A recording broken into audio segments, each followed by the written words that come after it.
All right. Well, as we've said here, Ignition helps you build anything.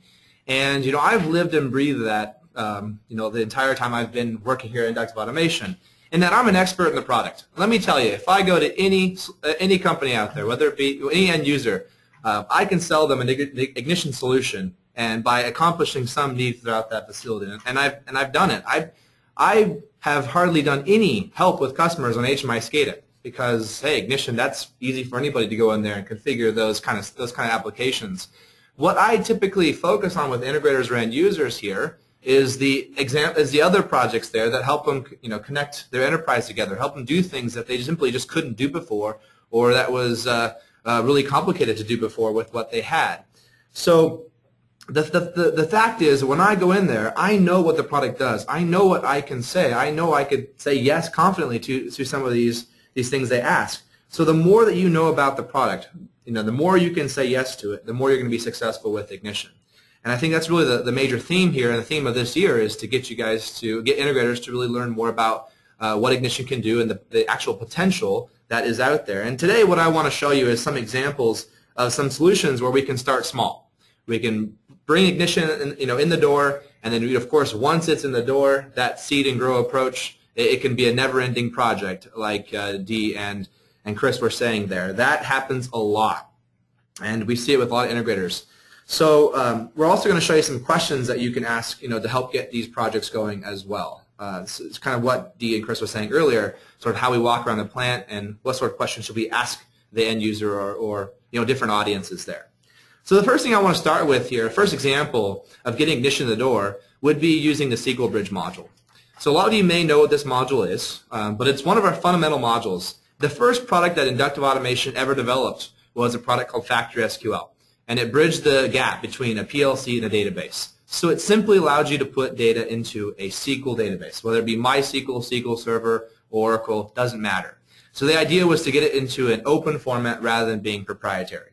So the SQL Bridge module has data logging built in, has an historian built in. It can put any data into a database. It can take data from a database, bring it down to the PLC. It is bidirectional between those two sources. So there's a lot of flexibility with that module, and there's not a lot of people that really know the full potential of just that module. People see from our university or they see from our training how to use the historian, which is one small piece, if you will, of that module. So an example of getting SQL Bridge in the door. I was dealing with a customer, and we had been talking to our sales here, had been talking to somebody on the plant floor, an operator on the plant floor who was trying to get Ignition in the door because they needed a solution down there. And it was more, of course, HMI SCADA in that way and some alarming capabilities down that layer. But that operator only kind of knew what his arena was, right, for what was that needed at that particular site.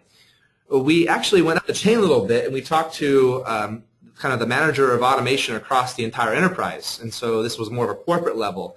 And in corporate level, they had a need to visualize data or centralize data across all these sites, just simply logging data, because they had actually third-party systems that they needed to report that data to. They wanted to show it on their website. They wanted other applications in the organization to get access to that data. And so the SQL Bridge module for them was a perfect way of getting Ignition in the door. And because we put it out all the sites, we can log data back to a central location. It's not in a proprietary format. It's an open format. Anybody can query it. Anybody can look at it. I mean, so that fact, realizing you can do that with the module there's a lot of potential there. And we've seen that from various organizations who just simply need to share data across the enterprise. So the key there for us was talking to the right person, because somebody at the plant floor had a different need than somebody at the corporate level. And so those kind of things are not immediately obvious when you go into a plant. Maybe there's more people you should be talking to and seeing what the needs are of various roles throughout the company. And that really helps understand what you need to do there, what you can do for that particular customer. Thanks, Travis. Dee, I know you mentioned something about databases and the view of databases. Any comments you may have on what Travis talked about in terms of seeing the potential of just the SQL Bridge module? Yeah, there is some beauty to that. It is not a tool we've been able to leverage in some of our plant locations, but the beauty of what Travis just described is really, really nice and is worth exploring. Particularly, you've got multiple locations, and different department levels that needs to be thought through really well, and that SQL Bridge module can help with that.